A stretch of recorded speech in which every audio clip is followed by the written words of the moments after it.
네, 반갑습니다, 여러분. 오늘은 욥기 25장 말씀 살펴보도록 하겠습니다. 오늘 25장 말씀은 5절에서 6절 같이 읽어볼 텐데 제가 한번 여러분 위해서 읽어드리도록 하겠습니다. 보라, 그의 눈에는 달이라도 빛을 발하지 못하고 별도 빛나지 못하거든.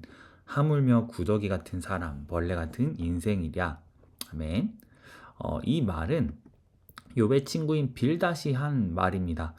빌닷은 욥에게 이런 말을 이제 하고 싶었던 것 같아요. 봐라, 하나님은 너무너무 이제 높으신 분 아니냐. 모든 것을 이제 창조하시고 또 섭리하시고 공의로 심판하시는 분이 하나님이시라면은 하나님 보시기에 우리는 얼마나 낮고 천하냐. 우리는 진짜 구더기나 벌레처럼 하등한 존재다. 그러니까 욥, 제발 너는 하나님 앞에서 네가 얼마나 낮은 사람인지, 그러니까 네가 얼마나 하등한 존재인지, 그래서 네가 얼마나 겸손해야 되는지 좀 깨달아야 돼라는 이야기를 합니다. 사실 이 말 자체는 맞아요. 이 친구들 말은 그게 틀린 말이 없습니다. 근데 이 사랑이 없이 하는 어떤 그 조언들은 늘 누군가를 그러니까 잘 되길 바란다라는 어떤 그런 목적으로 말을 하지만 아, 사실 그건 약간 좀 핑계가 좀 되는 것 같고, 사랑 없이 말할 때는 그 사람의 못난 부분들을 어떻게 보면 좀 공격하는 그냥 그런 이야기 정도로밖에 되지 않는 것 같아요. 아무리 친구들의 말이 사실일지라도, 그러니까 하나님과 사람의 차이가 이렇게 커라는 것을 사랑으로 말하면은 와, 하나님 이렇게 위대하셔라고 말을 할 수 있겠지만, 이 사랑 없이 말해버리면은 야, 하나님 이렇게 위대하신데 너 뭐냐? 약간 이렇게 돼버리는. 그러니까 이게 아다르고 어다르잖아요. 엄청 달라지게 되는 그런 친구들의 말을 좀 보게 됩니다. 친구들의 말은 맞지만 사실 하나님께서는 사랑이시기 때문에 우리를 막 진짜 우리가 구더기 보듯 벌레 보듯 우리를 보지 않으세요. 저도 오늘 아침에 이제 저희 집에서 벌레 한 마리가 나왔는데 진짜 꼴도 보기 싫은 거예요. 너무 더럽고 뭔가 다리가 많으니까 너무 징그럽다 막 이런 생각이 들고, 그리고 제가 전에 이제 이 서울 오기 전에 걔랑 비슷한 걸 봤었는데 걔는 되게 이렇게 일직선으로 된 곡선이 없는, 또 이제 구분 저기가 없는 완전 직선이었거든요. 근데 얘는 뭐지? 몸이 직선으로 가다가 갑자기 막 꺾여. 막 이렇게 좀 뭐지? 번개 그 모양처럼 약간 좀 몸이 좀 희한하게 휘어 있는 거예요. 그래서 이거 더 보기 싫은데. 되게 꼴도 보기 싫다. 약간 그런 생각이 들었어요. 그러고 사라져 버려가지고 결국 잡지를 못했는데, 하나님 우리를 바라보실 때 제가 아침에 그 벌레 보면서 이거 진짜 싫다 뭐 이런 생각을 했던 거하고는 다르게, 이제 하나님께서는 우리를 바라보시면서 그럼에도 존귀하게 여기시고 사랑해 주신다라는 거죠. 그 증거로 하나님은 우리에게 자기 아들의 목숨을 주셨습니다. 저는 오늘 아침에 본 벌레를 살리기 위해서 제 딸의 목숨을 주지 못할 것 같아요. 오히려 제 딸들을 지키기 위해서 그 벌레를 저는 죽여야만 하거든요. 근데 하나님은 훨씬 더 격차가 큰 우리를 위해서 하나밖에 없는 아들의 목숨을 내어 주셨습니다. 그만큼 우리를 존귀하게 여기시고 우리를 사랑하십니다. 뿐만 아니라 우리의 몸을 입고 오셨다라는 것도 대단히 큰 의미를 갖습니다.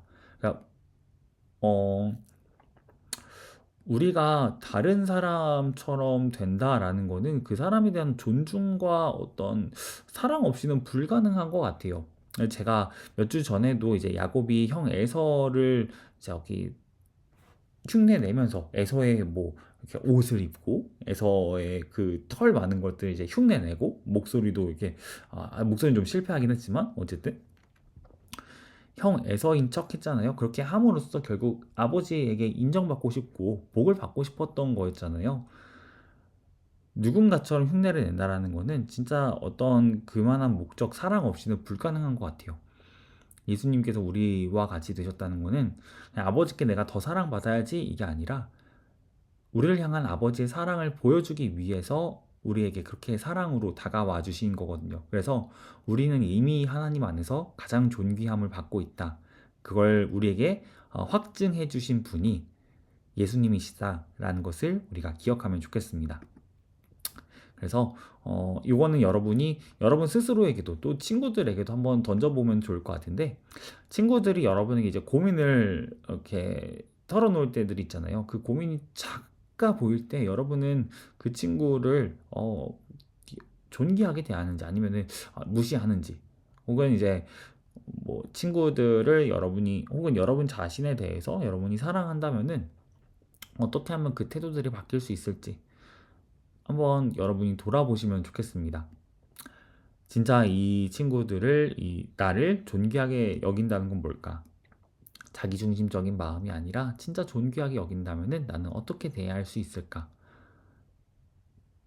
이게 어렵다면은 예수님은 나를 대체 어떻게 그렇게 대하셨지?를 돌아보면서 예수님께 묻고 답을 구하는 저 여러분 되었으면 좋겠습니다. 그래서 내가 예수님께 존귀한 사람인 것처럼 다른 사람도 예수님 앞에서 존귀하다는 것을 내가 알게 하시고 인정하게 해주세요. 그리고 말과 행동으로 내가 무시하거나 상처 주지 않게 해주시고 존귀하게 대할 수 있도록 도와주세요. 라고 기도하면 좋겠습니다. 네, 그럼 같이 고백하고 마치도록 하겠습니다. 나는 내가 생각하는 것보다 더 큰 죄인입니다. 그러나 나는 내가 생각하는 것보다 더 큰 사랑을 받았습니다. 나는 하나님의 사람입니다. 네, 여러분 시험 기간 또 힘내시길 바라고, 내일은 욥기 26장, 진짜 이해는 안 되지만 어쨌든 하나님은 정말 크십니다 라는, 어떻게 보면 오늘 빌라시 말한 것하고 비슷한 고백이긴 한데 훨씬 더 이제 하나님을 향한, 일단 하나님을 향한 고백이고, 하나님을 향한 그의 믿음이 담겨 있는 이 이야기를 내일 같이 살펴보도록 하겠습니다.